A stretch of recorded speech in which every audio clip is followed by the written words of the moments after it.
السلام علیکم ورحمۃ اللہ۔ آج میں آپ کے سامنے بتلاؤں گی کہ جب انسان کے موت کا وقت قریب ہوتا ہے تو ہمیں اس کے ساتھ کیسا سلوک کرنا چاہیے، کیونکہ یہ گھڑی ہر کسی کے لیے ہے۔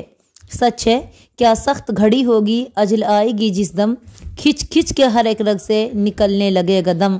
دیکھیں گے ہر ایک کو حسرت سے بسد غم، اتنی بھی زبان نہ ہل سکے گی کہ چلے ہم۔ سب کے لیے ایک روز یہ تکلیف دھری ہے، اس پر بھی یہ غفلت ہے کہ عجب بے خبری ہے۔ میری ہستی ہے خود شاہد، وجود باری تعالیٰ کی دلیل ایسی ہے، یہ جو عمر بھر رد ہو نہیں سکتی اس قسم کے مریض کے پاس، یعنی جس کے موت کا وقت قریب ہو، ایسے مریض کے پاس شور و گل بالکل نہ کرو۔ ذرا بلند آواز سے کلمہ شہادت اشہد اللہ الہ الا اللہ پڑھو، تاکہ مریض یہ کلمہ سن کر خود بھی پڑھ لے، اور اس موقع پر کلمہ کی تلقین کی ہدایت کرو۔ یہ بخاری شریف سے اللہ کے نبی نے فرمایا ہے۔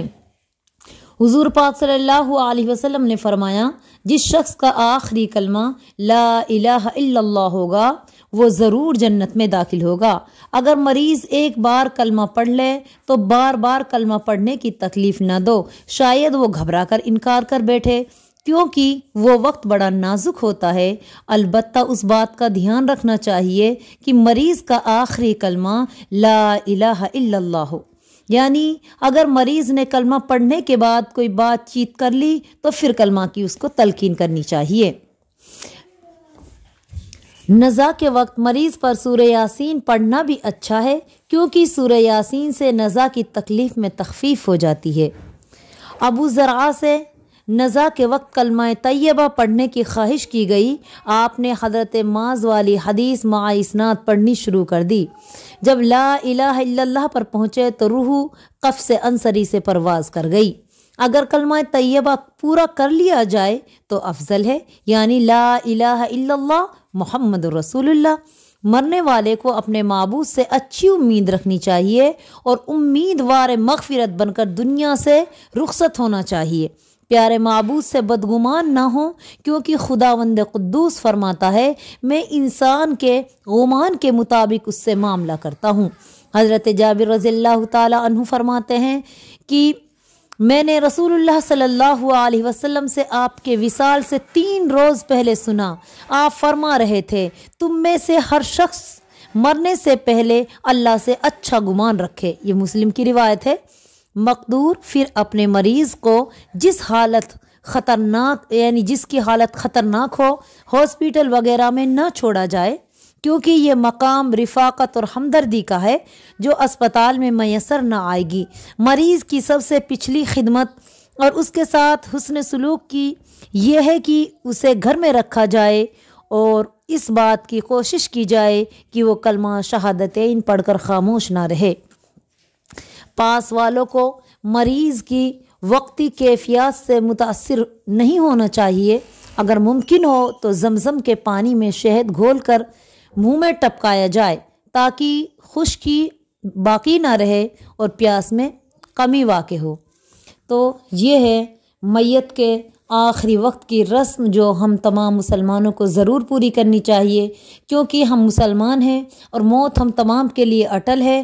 اگر ہمیں لگ رہا ہے کہ ہمارا مریض بہت زیادہ سیریس ہے اور وہ بہت جلد مرنے والا ہے، تو بہت سارے لوگ خرچے کے ڈر کی وجہ سے کہ پھر رشتہ دار یہاں آئیں گے، گھر پہ بڑے خرچے ہوں گے، کھانے پینے کا انتظام کرنا پڑے گا، ہاسپٹل میں ہی رہنے دو، جب مر جائے گا ڈیڈ باڈی لے کے یا لاش لے کے گھر چلے جائیں گے، ایک بار ہی تمام رشتہ داروں کو بلا لیں گے۔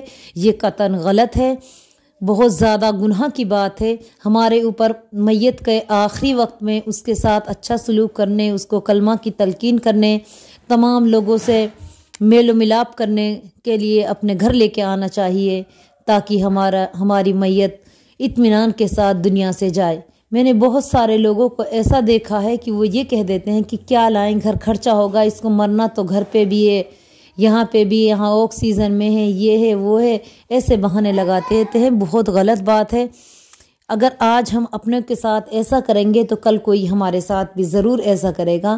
میرے پیارے مسلمان بہن بھائیوں، اپنی موتوں کی تیاری کرو، موت ایک اٹل حقیقت ہے۔ اللہ پاک کہتا ہے کل نفس ذائقۃ الموت، کہ ہر انسان کو، ہر جاندار کو موت کا مزہ چکھنا ہے، تو موت ہمیں ضرور آنی ہے۔ اس کے آنے سے پہلے پہلے اپنے اعمال کو درست بنا لو، اس کی تیاری کر لو، آپ تمام لوگوں میں ہوشیار اور عقل مند ٹھہرائے جاؤ گے، کیونکہ اللہ کے نبی کریم صلی اللہ علیہ وسلم نے صاف صاف اعلان کر دیا کہ تم میں سب سے عقل مند ہے وہ، سب سے ہوشیار ہے وہ، جو اپنی موت کو نہ بھولے، جو اپنے سڑنے گلنے کفن دفن کو نہ بھولے اور اس کی تیاری میں لگا رہے۔ تو ہمیں موت کو بھولنا بھی نہیں چاہیے اور ساتھ اس کی تیاری بھی کرنی چاہیے۔ انشاءاللہ تعالی مرنے کے بعد ہمیں جنتوں میں داخلہ مل جائے گا۔ سچ ہے، جنت اور جہنم کی بکنگ آفس ہے یہ دنیا، جنت اور جہنم کی بکنگ آفس ہے یہ دنیا۔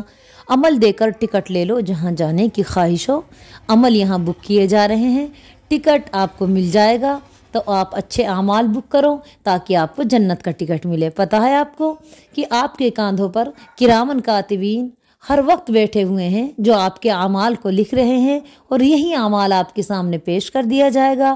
فرشتے یہ اعمال لے کے آئیں گے اور آپ کے سامنے پیش کریں گے، کہیں گے اقرا کتابک کفا بنفسک الیوم علیک حسیبا، کہ لے بندے پڑھ لے اپنا نامہ اعمال، آج تو خود فیصلہ کر لے کہ تو جنت میں جائے گا یا جہنم میں۔ تو جس کا نامہ اعمال اس کے سیدھے ہاتھ میں دیا جائے گا، اور اس کے نامہ اعمال میں اس کے سیدھے ہاتھ والا رجسٹر موڑتا ہوگا، تو وہ تو کہے گا کہ لے بھائی تو بھی دیکھ لے، لے تو بھی دیکھ لے، تو بھی دیکھ لے میرا نامہ اعمال، مجھے امید تھی کہ مجھے میرا نامہ اعمال ملے گا، دیکھ میری ساری نیکیاں درج ہیں۔ فَمَن يَعْمَلْ مِثْقَالَ ذَرَّةٍ خَيْرًا يَرَهُ وَمَن يَعْمَلْ مِثْقَالَ ذَرَّةٍ شَرًّا يَرَهُ۔ آپ قیامت کے دن اپنی ذرہ برابر نیکی کو بھی اپنے نامہ اعمال میں پاؤ گے، اور ذرہ برابر برائی کو بھی نامہ اعمال میں پاؤ گے۔ تو اللہ کے لیے جب آپ کی ہر چیز ریکارڈ کی جا رہی ہے، تو پھر ایسے حساب سے رہو کہ لوگ آپ کے نامہ، جب آپ اپنے نامہ اعمال کو دیکھو تو پھر آپ خود کہہ اٹھو کہ ماشاءاللہ جو ہم نے کیا تھا اللہ رب العالمین نے اس کو پورا درج کر دیا ہے، ہم نے نیکیاں کی تھی، ہماری نیکیاں یہاں موجود ہیں، اور آج ہم جنت میں جا رہے ہیں۔ تو میں تو آخر میں اللہ سے یہی دعا کروں گی کہ اللہ تعالیٰ ہم تمام کو نیک اعمال کرنے کی توفیق دے، الہ العالمین ہم تمام کو موت کو یاد کرنے والا بنا، مولا کریم ہم تمام کے موت کے وقت کلمہ شہادت نصیب فرما، الہ العالمین ہمیں دنیا سے اس حال میں رخصت کرنا کہ ہم ایمان کی حالت میں ہوں۔ اے اللہ تعالیٰ ہمیں جنت الفردوس میں جگہ دینا، آمین ثم آمین، وآخر دعوانا الحمدللہ رب العالمین۔ السلام علیکم ورحمۃ